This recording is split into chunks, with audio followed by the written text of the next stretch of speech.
Collaborative design is a really important aspect of creating educational innovations because we really need a lot of expertise from different fields in order to succeed. Maybe this is a bit obvious, but I think that in so many cases it doesn't work that way. People tend to think, just let me know what you want and I'll be able to do it. Quite often the teams are collaborations between people who have teaching knowledge, people who have other kinds of specialist knowledge, whether instructional designers, learning technologists, whoever it might be. So everyone needs to understand something about how to make those processes work really well.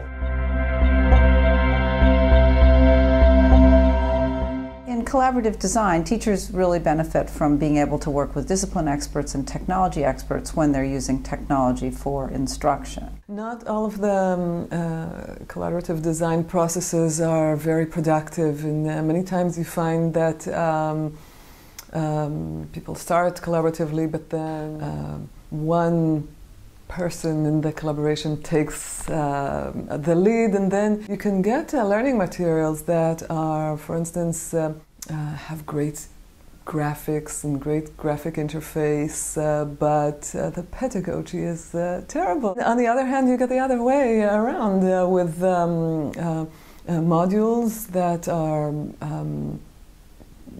really have a very nice pedagogical thinking behind them, but you don't have a clue where to click. Productive collaborative processes, the participants of the collaboration respect the expertise of the other and know a little bit about the expertise of the other, so they are able to know what they are missing and to ask for that. There's a great deal of knowledge of each other's expertise and respect for other areas of expertise.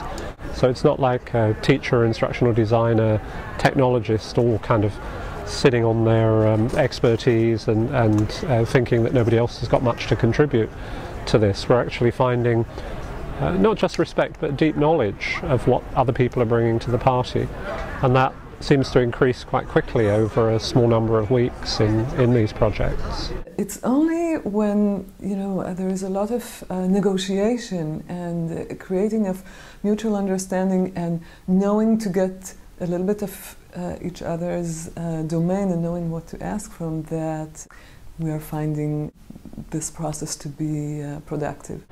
We're really at the edges of understanding how people do this kind of work, and if we, from a research perspective, have a better understanding of how they can do it, then we can help with tools, with methods and so on. Know the limitations of your own expertise, be humble, listen to what others have to say about that.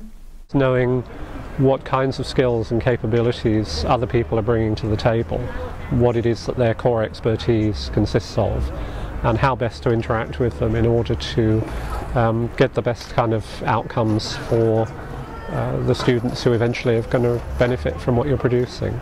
Ideally, teachers would have access to a team that includes the expertise necessary to create effective materials. Often, teachers have to do this on their own, and in that case it's really valuable to do iterative refinement, to test the materials with the class and then see what works and what doesn't, and make changes based on evidence from student work. The primary audience, which is people who develop methodologies and tools and so on and so forth, is the secondary audience, which is teachers, and the more they understand about how to engage in what can be quite complex collaborative processes, better it is for everybody and for the result.